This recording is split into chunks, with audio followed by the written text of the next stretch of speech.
로마서 8장 1절에서 11절까지 로마서 8장 1절에서 11절까지 봉독합니다. 그러므로 이제 그리스도 예수 안에 있는 자에게는 결코 정죄함이 없나니 이는 그리스도 예수 안에 있는 생명의 성령의 법이 죄와 사망의 법에서 너를 해방하였음이라. 율법이 육신으로 말미암아 연약하여 할 수 없는 그것을 하나님은 하시나니 곧 죄로 말미암아 자기 아들을 죄 있는 육신의 모양으로 보내어 육신의 죄를 정하사 육신을 따르지 않고 그 영을 따라 행하는 우리에게 율법의 요구가 이루어지게 하려 하심이니라.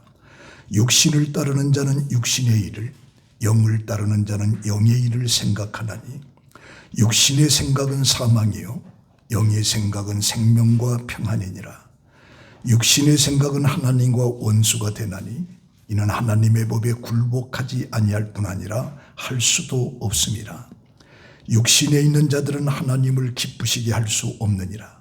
만일 너희 속에 하나님의 영이 거하시면 너희가 육신에 있지 아니하고 영에 있나니 누구든지 그리스도의 영이 없으면 그리스도의 사람이 아니라.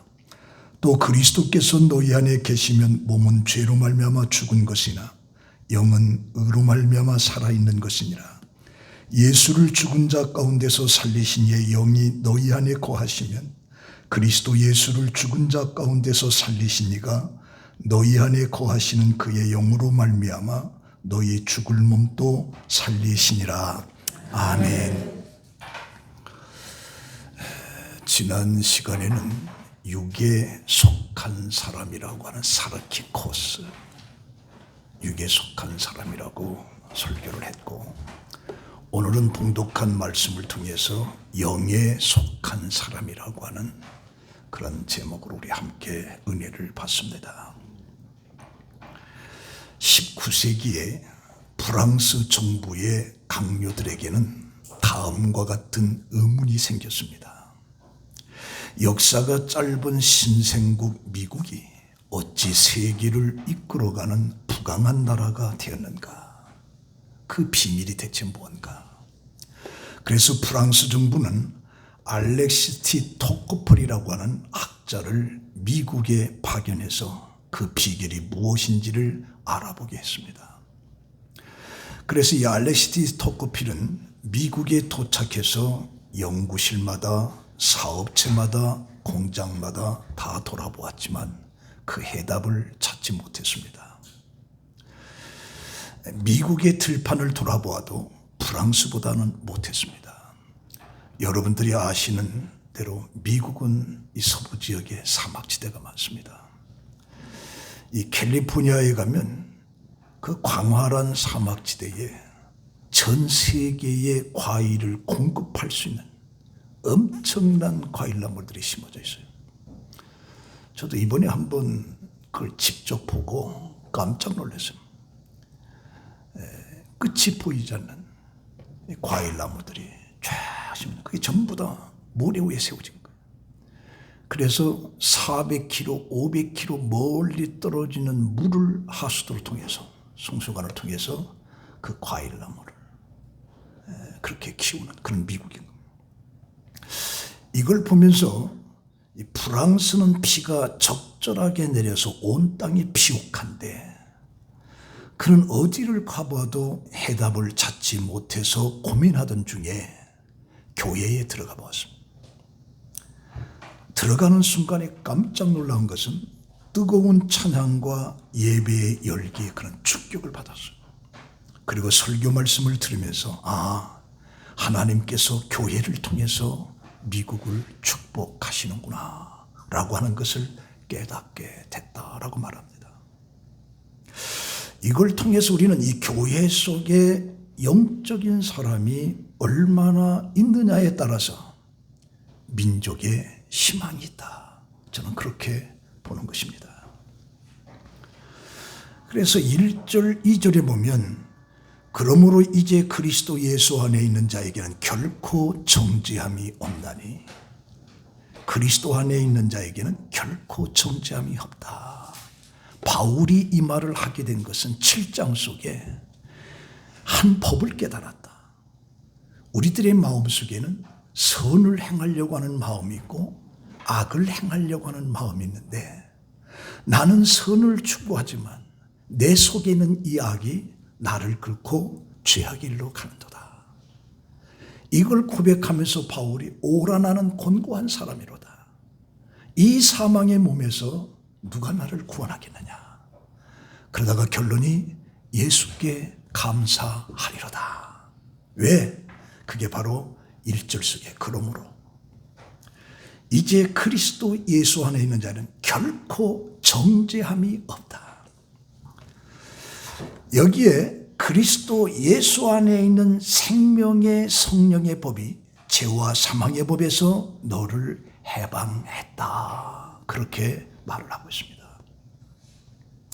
우리 기독교인들이 사실 거듭났지만 여전히 옛사람의 본성에 찌꺼기가 남아 우리는 죄를 범할 수밖에 없습니다.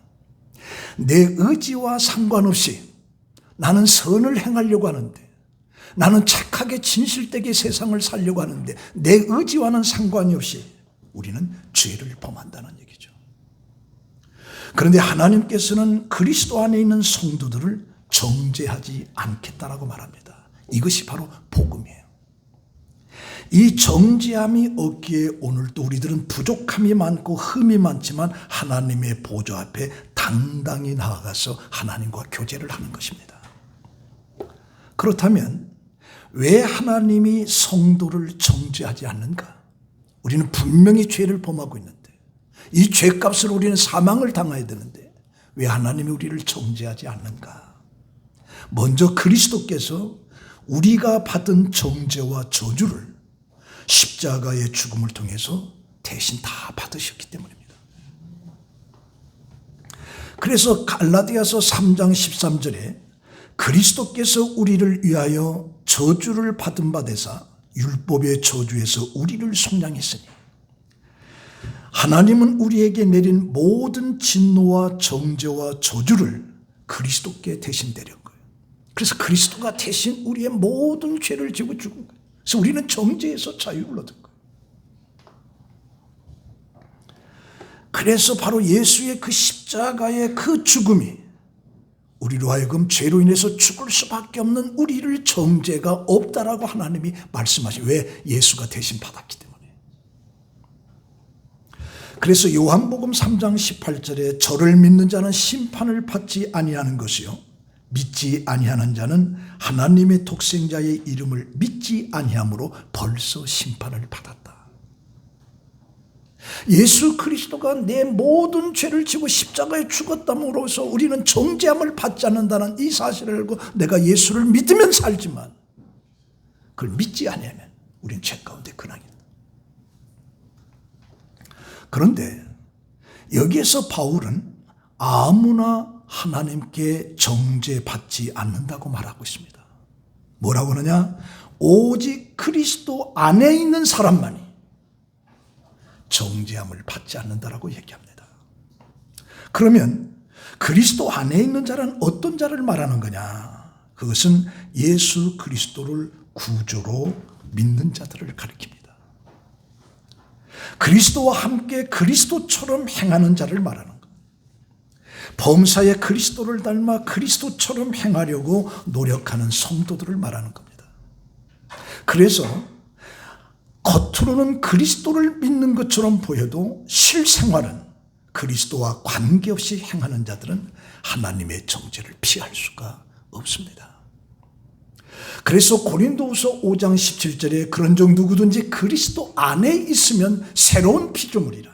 이전 것은 지나갔으니 보라 새 것이 되었도다. 예수 그리스도 안에 있는 자.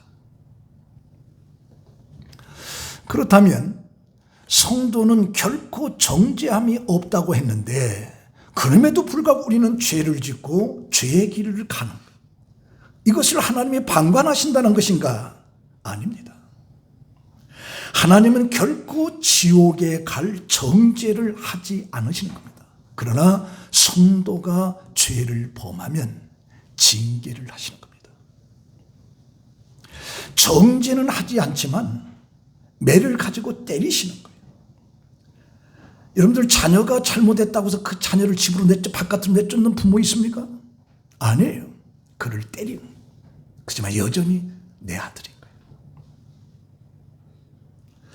그래서 우리가 그릇되게 가면 우리는 정죄를 받지 않지만서도 불구하고 그 죄로 인해서 하나님께서는 징계를 내리는 거예요.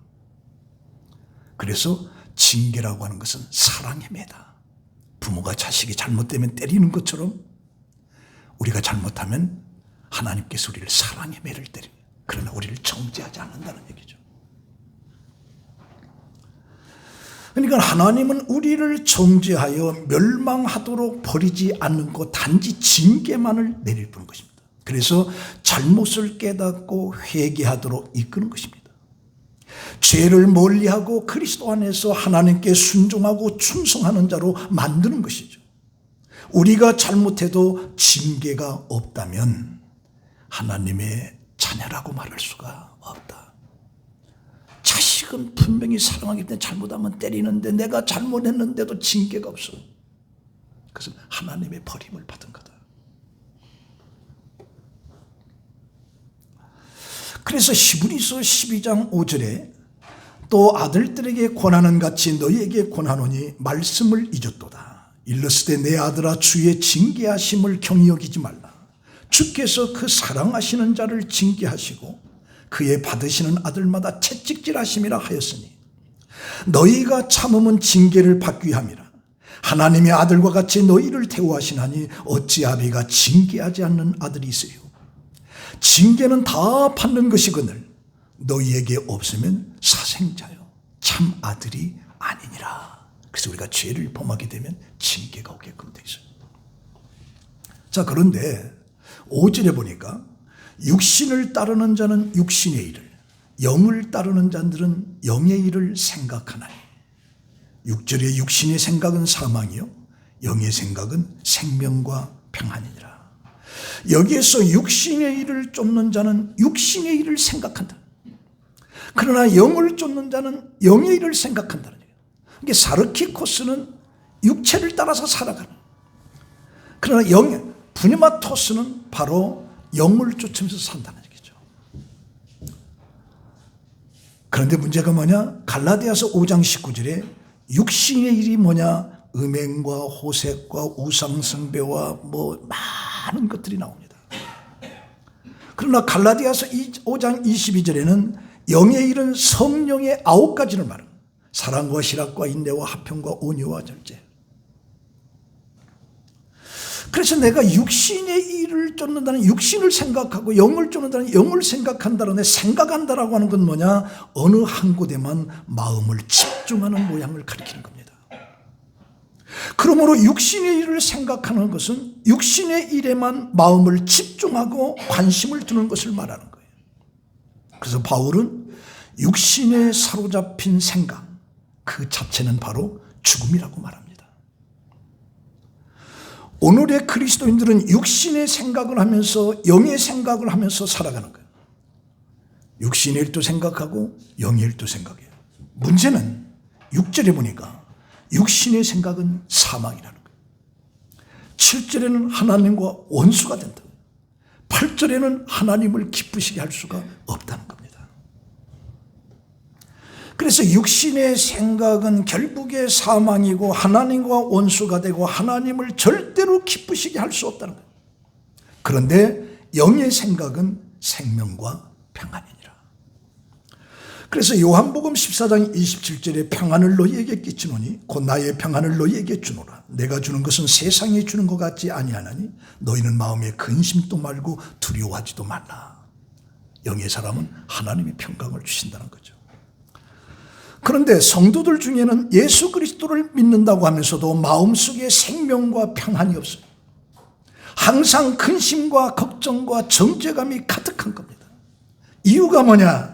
그들은 하나님의 구원의 복음의 진리에 대해서 별 관심이 없고 오직 세상 일에만 관심이 있고 세상 일만 생각하기 때문에 그렇게 된다. 그래서 바울은 9절에 이렇게 말합니다. 만일 너희 속에 하나님의 영이 거하시면 너희가 육신에 있지 아니하고 영에 있나니 누구든지 그리스도의 영이 없으면 그리스도의 사람이 아니라. 여기서 그리스도의 영이라고 하는 것은 바로 성령을 말하는 겁니다.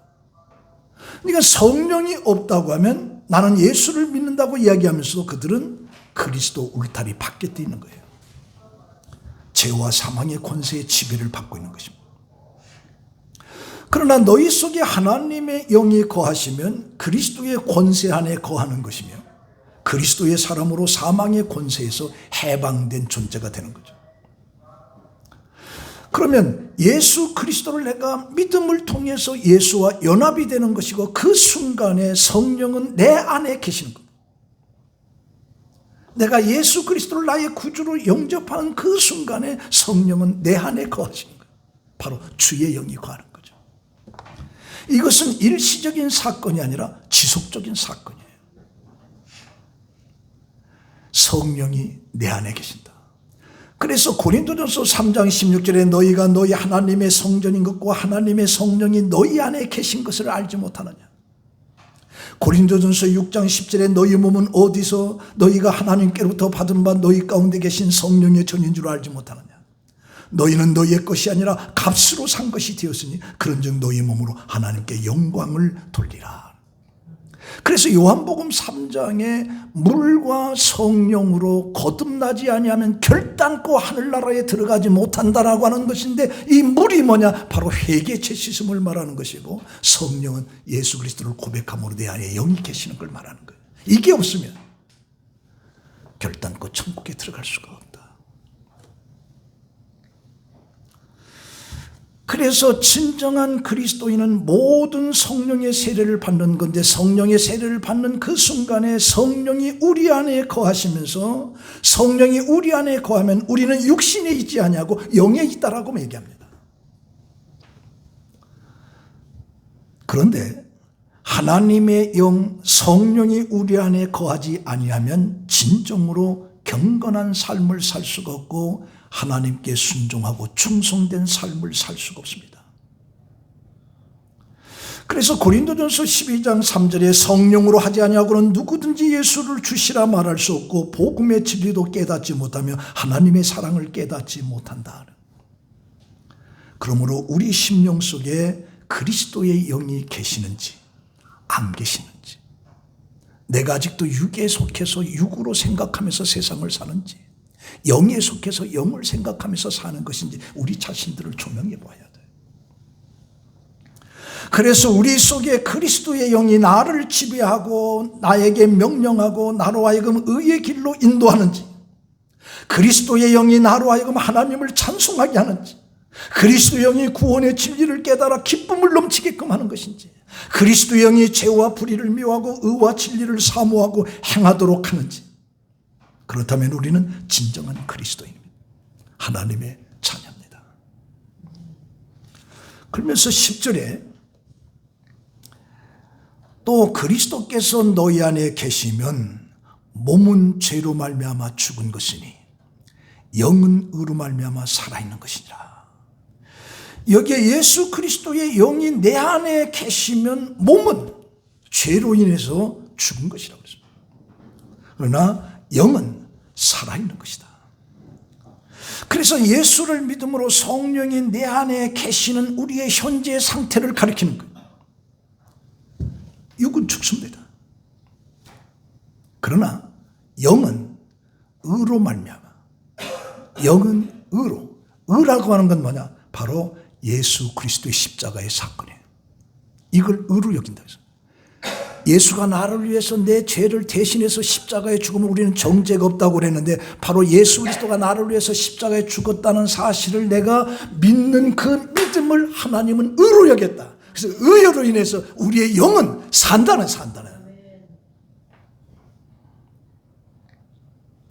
그래서 에베소서 2장 1절에 너희의 허물과 죄로 죽었던 너희를 살리셨도다. 그런데 11절에 보면 예수를 죽은 자 가운데서 살리신 영이 너희 안에 거하시면 그리스도 예수를 죽은 자 가운데서 살리신 이가 너희 안에 거하시는 그의 영으로 말미암아 너희 죽을 몸도 살리시리라. 여기에 부활이라. 우리 몸은 죽었지만 의로 인해서 우리의 몸도 다시 산다. 부활을 가리키는 거예요. 그래서 이 부활의 놀라운 축복을 말하고 있는데, 우리는 영만이 아니라 몸도 다시 산다라고 하는 것이고, 장차 우리 몸이 다시 살게 되리라. 그래서 이게 바울의 일관된 사상입니다.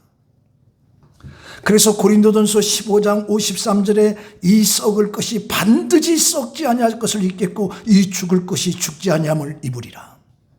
빌립보서 3장 21절에 그가 만물을 자기에게 복종하게 하실 수 있는 자의 역사로 우리 낮은 몸을 자기 영광의 몸의 형체와 같이 변하게 하시리라. 그래서 우리 육체는 죽지만 예수님도 죽었다네요. 다시 산, 그래서 부활한 그 몸처럼 우리도 다시 산다는 얘기죠. 그래서 내가 예수 그리스도를 믿으면 내 영은 살 거니와 그 의를 통해서 예수가 죽었다가 다시 산 것처럼 우리도 새 몸의 육체로 인해서 변화된다. 그래서 요한일서 3장 2절에 보면 사랑하는 자들아 장래에 어떻게 될지는 아직 나타나지 아니하였으나 그가 나타나시면 우리가 그와 같은 줄을 아는 것은 그의 참모습 그대로 볼 것이기 때문이니 주를 향하여 이 소망을 가진 자마다 그의 깨끗하심과 같이 자기를 깨끗하게 하느니라. 그래서 영의 사람들에게 주어지는 축복이에요. 자, 그러면 예수 그리스도를 내 안에 모심으로 인해서 영의 사람은 어떤 모습과 행동을 하면서 살아야 되느냐? 진정한 그리스도인들은 어떤 삶을 살아야 되느냐?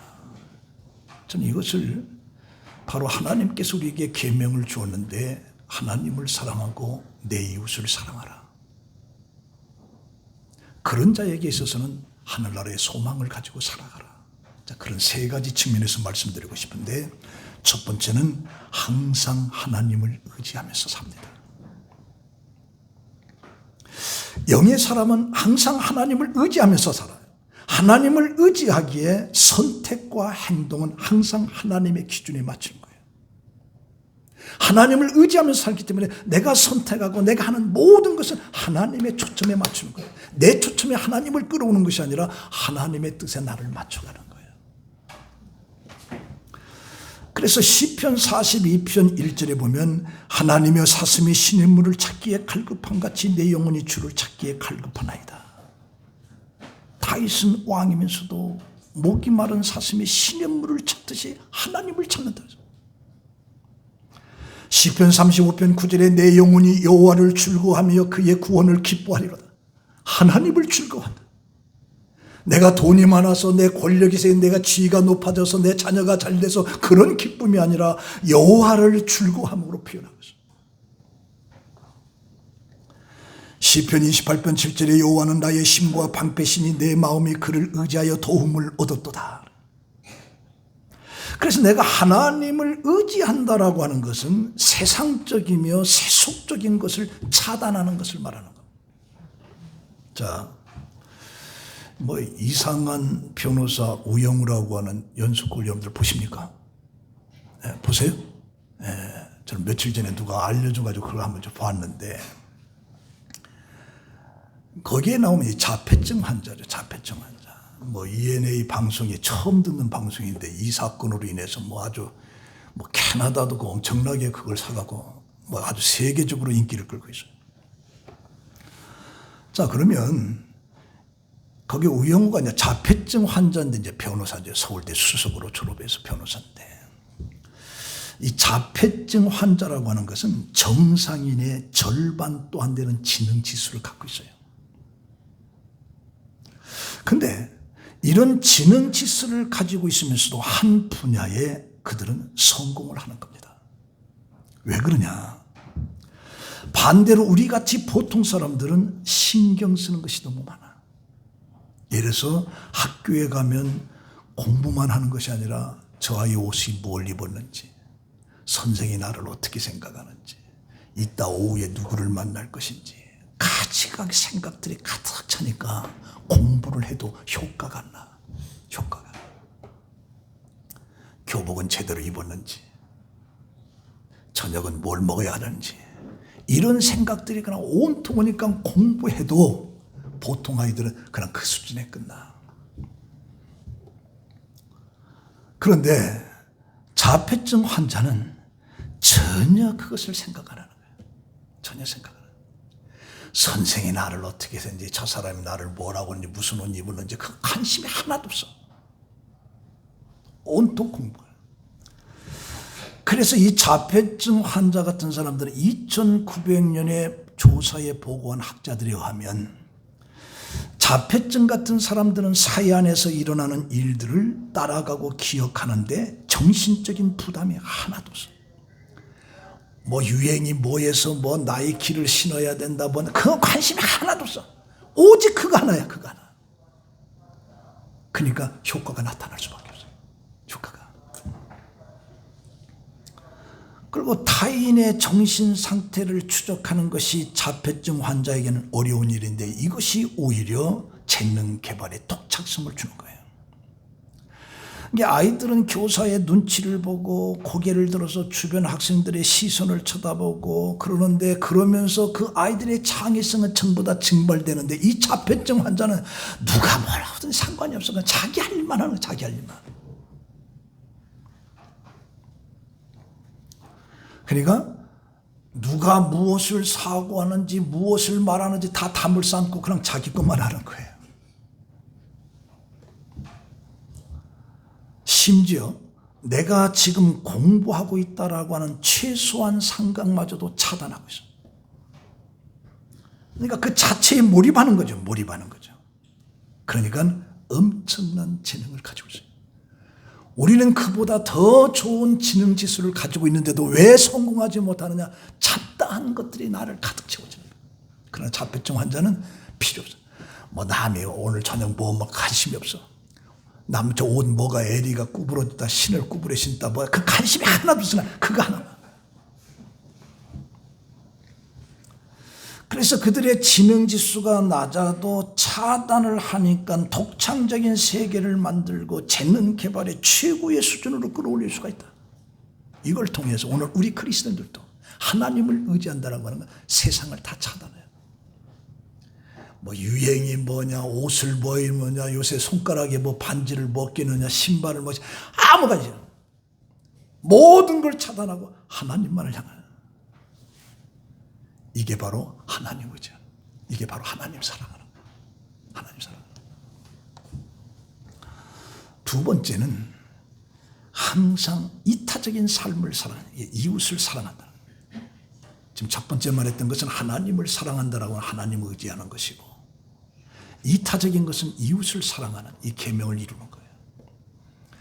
우리가 살아가는 삶이라고 하는 건 결코 긴 것이 아닙니다. 사실 짧은 것입니다. 그러나 삶의 결산은 얼마나 내가 남을 위해서 섬겼는가로 평가를 받습니다.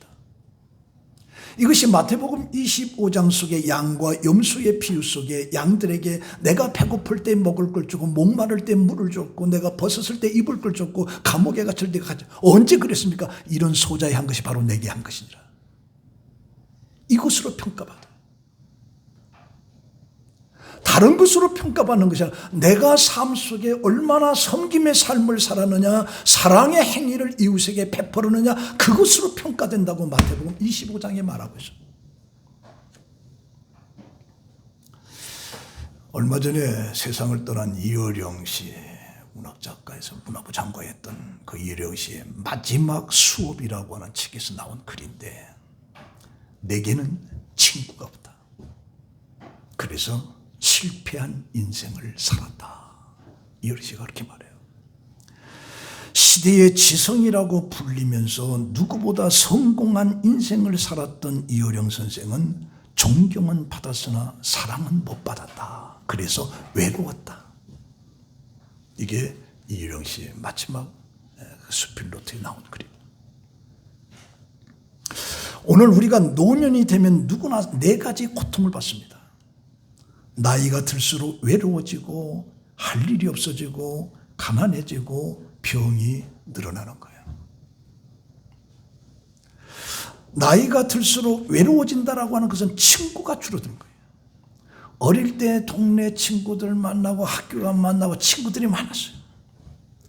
그러나 나이가 들수록 마음을 터놓고 얘기할 사람이 없어진 거예요.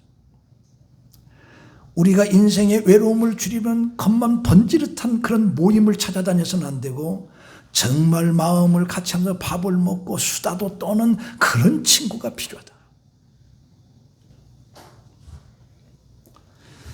그러면 우리가 친구가 있는 성공적인 삶을 살려고 하면 손해를 감수하고 마음문을 열어야 돼요. 나이가 많아질수록 이해타산이 많아지면서 자기의 손익만 따지다 보니까 친구가 없는 거예요. 내가 먼저 마음을 열고 손민을 내밀게 되면 그래서 손을 잡아주는 친구가 있는 건데 나이가 먹으면 이해타산 때문에 계산을 하다 보니까 우리가 친구가 없는 거예요. 뭐 모임은 많지만 친구가 없는. 그리고 중요한 것이 뭐냐? 말로 해서는 안 돼요. 누군가 어려운 일을 당하게 되면 자신의 경험과 지식과 정보를 통행해서 그를 도와주고 싶은 마음으로 너는 이렇게 하면 된다, 이렇게 하면 안 된다, 이렇게 해야 된다라고 하는 것을 얘기하지만 그것은 그에게 오히려 짜증스러움을 주는 거예요. 중요한 거는 실질적으로 행동으로 옮겨라. 행동으로 옮겨라. 말로는 안 된다. 그래서 우리가 뭐 감나라, 패나라, 이렇게 해야 된다, 이렇게 해야 된다라고 하는 건 오히려 친구를 떠나게끔 만드는 거예요. 그 말을 하기 전에 오히려 행동을 해라. 행동. 예수님께서도 마태복음 5장 속에 산상수훈에 뭐라고 하느냐? 너희는 세상의 빛이라. 산 위에 있는 동네가 숨겨지지 못할 것이요 사람이 등불을 켜서 말 아래 두지 아니하나니 등경 위에 두나니 이러므로 집안 모든 사람에게 비추니라. 이같이 너희 빛을 사람 앞에 비추게 하여 그들로 너희 착한 행실을 보고 착한 행실 하나님께 영광을 돌리게 하라. 저는 이걸 보면서 정말 이웃에게 사랑의 행위가 뭐냐? 칭찬받는 그리스도인이 되라. 우리 사도행전에 보면 칭찬받는 그리스도에 대해서 많이 나옵니다. 사도행전 16절에 디모데가 칭찬을 받았습니다. 사도행전 22장 12절에 아나니아가 칭찬을 받았습니다. 사도행전 6장 3절에 보면 7명의 집사를 택하는데 초점이 뭐냐? 칭찬받는 사람. 사도행전 10장 22절에 고넬료도 온 민족으로부터 칭찬을 받는다고 했어요. 그러니까 주위 사람들로부터 칭찬을 받는다라고 하는 이 칭찬은 내가 이웃을 섬기는, 이웃을 사랑하는 행위 속에서 내가 칭찬을 받을 수가 있는 거예요. 여러분들 그리스도인이기 때문에 내가 칭찬받아야 되는데 이 칭찬받는다는 게 쉬운 게 아니에요. 철저하게 이해타산을 벗어서 섬겨야 돼요. 내 이익을 추구해서는 안 돼요. 내 자존심에다 초점을 맞춰서는 안 돼요. 철저하게. 그때 우리는 칭찬을 받는 것이고 이 칭찬받는 행위가 바로 이웃을 사랑하는 것이다. 자, 마지막으로 항상 하늘나라의 소망을 가지고서, 그래서 십계명에 둘러줄여서 하나님을 사랑하는 것, 이웃을 사랑하는 그런 삶 속에 살아가는 영의 사람은 항상 하늘나라의 소망을 두고 살아가는 거라. 그래서 골로새서 3장 1절에 그러므로 너희가 그리스도와 함께 다시 살라 심을 받았으면 위의 것을 찾아라. 거기는 그리스도께서 하나님 우편에 계시니라. 땅의 것을 생각하지 말라. 우리의 생명이신 그리스도께서 나타나실 때 너희도 그와 함께 영광 중에 나타나리라. 시편 39편 7절에 주여 이제 내가 무엇을 바라려 나의 소망은 주께 있나이다. 우리 소망은 주께, 우리 소망은 하늘나라예요. 고린도전서 15장 19절에 만일 그리스도 안에서 우리가 바라는 것이 다만 이 세상 삶이라면 모든 사람 가운데 우리가 더욱 불쌍한 자니라. 우리가 이 세상을 살아가는데 이 세상이 전부라고 하면 우리는 불쌍한 자라고 그랬어요. 그러나 이제 그리스도께서 죽은 자 가운데서 다시 살아나사 잠자는 자들의 첫 열매가 되셨도다. 죽음에서 다시 살아나신 그 예수가 우리의 첫 열매가 돼. 이걸 보고 우리가 예수 믿는 거예요. 이 세상 잘 되고 부자가 되고 권력이 주고 이거다 초점을 맞추면 아직도 진리가 뭔지를 모르는 거예요. 그것은 사르키코스예요. 육에 속한 사람이에요. 그래서 요한복음 14장 1절에 너희는 마음에 근심하지 말라 하나님을 믿으니 또 나를 믿어라 내 아버지 집에는 거할 곳이 많다라고. 내 아버지 집. 제가 어떤 책을 보다가 좀 의미심장한 책을 하나 봤는데 몽골을 방문한 목사님들이 현지 선교사로부터 감동적인 이야기를 들었어요. 그 선교사님의 안내로 양을 잡는 모습을 보았는데 건장한 사람 4명이 양쪽 다리 하나씩 잡고 그리고 메고 와서 뒤집습니다.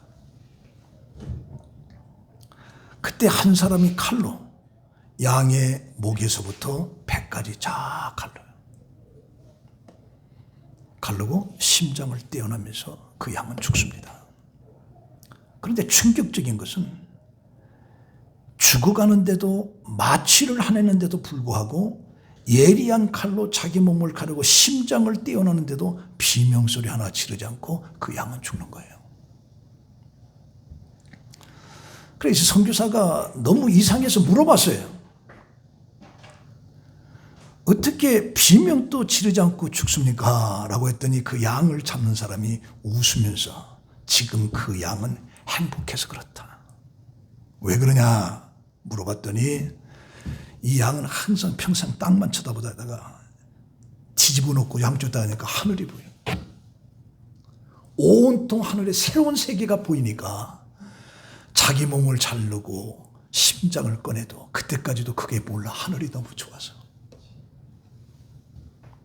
그래서 하늘을 보는 곳에 도취되어서 자기 심장을 떼어낼지도 모르고 양은 죽는다. 어쩌면 우리들의 삶이 그와 같은 거예요. 그래서 히브리서 12장 2절에 그는 그 앞에 있는 기쁨을 위하여 십자가를 참으사 부끄러움을 개의치 아니하시더니 하나님 보좌 우편에 앉으셨느니라. 예수도 십자가의 죽음이라고 하는 게 너무 고통스러운지 알아. 죽음이 얼마나 무서운지 알아. 그래서 내 뜻대로 하지 마시고 아버지 뜻대로 하면서 십자가에 죽는 거죠. 근데 기쁨으로 죽는 거예요. 왜? 그 십자가의 너머의 기쁨을 보았기 때문에. 그 십자가 넘어서 다시 사는 부활을 보았기 때문에. 멸망받을 세상을 구원하는 길이 열리고 구원받은 생명의 얼굴이 보였기 때문에. 아버지의 기뻐하는 모습을 보였기 때문에 그는 기쁨의 제물이 될 수가 있었던 거예요. 그래서 예수는 다 이루었다. 다 이루었다. 오늘 우리도 하나님의 나라 영원한 천국을 바라보면서 내가 세상을 살아간다면 이 세상의 고통과 걱정과 염려와 환난이 그렇게 중요한 것은 아니에요. 왜? 우리는 영원한 세계가 하나님이 통치하는 세계. 자, 오늘 이 말씀 가지고 결론 맺습니다. 성령으로 인도함을 받는 동안에는 죄를 짓지 않습니다. 그러나 성령을 소유하고 있다라고 하는 사실, 성령의 인도함을 받고 있다는 사실은 다른 거예요. 내 안에 성령이 계신다라고 하는 것과 내 안에 계신 성령의 인도함을 받는다라고 하는 건 다른 거예요. 그래서 바울은 우리가 성령 안에 있지만 성령에 따라 살아가지 못한다라고도 말합니다. 그래서 우리는 성령의 인도를 받기 위해서 성령의 도움을 요청해야 돼요. 영으로 사는 것은 육의 지배를 받고 산다는 결과가 엄청난 것이죠. 그래서 갈라디아서 5장 17절에 육체의 소욕은 성령을 거스리고 성령의 소욕은 육체를 거스리라니 이 둘이 서로 대적함으로 너희의 원하는 것을 하지 못하게 함이라. 그래서 영으로 사는 것과 육으로 사는 것 이 두 가지가 계속 싸우는 건데 영으로 내가 살 수 있는 것은 성령이 내 안에 계시고 성령의 인도함, 성령이 내 안에 계신다라고 하는 거 다 되는 거죠. 성령의 인도함을. 그래서 우리는 성령의 인도함을 받기 위해서 기도해야 돼요. 성령이 내 안에 계셔서 우리는 성령의 인도함을 받게 하옵소서. 그래서 갈라디아서 5장 16절에 내가 이르노니 너희는 성령을 따라 행하라. 성령을 따라 행하는 것이 육체의 욕심을 이루지 아니하니라. 성령을 따라 행하는 것이 영에 따라 사는 것이고, 이게 생명이고, 이게 영원한 것이고, 이게 하나님의 자녀라. 그래서 여러분들의 안에 계시는 성령의 인도함을 통해서 성령의 이끌림을 받아서 영의 사람으로 세상을 살아가는 여러분들의 삶이 되기를 예수의 이름으로 축원합니다. 아멘. 기도하겠습니다. 하나님 감사합니다. 우리는 예수 그리스도를 믿으면서도 진리에 대한 깊이를 우리가 아직 못하고, 그러기에 우리는 사르그코스, 육의 사람으로 세상을 살아갈 때가 많습니다. 이러한 우리를 불쌍히 여기사 영의 사람으로 세상을 살아가게 하시고, 영의 사람으로 세상을 이기게 하시고, 영의 사람으로 하나님의 자녀답게 세상을 살아가는 우리 모두가 되게 하여 주시옵소서. 아멘. 예수님의 이름으로 기도합니다. 아멘. 찬송가 400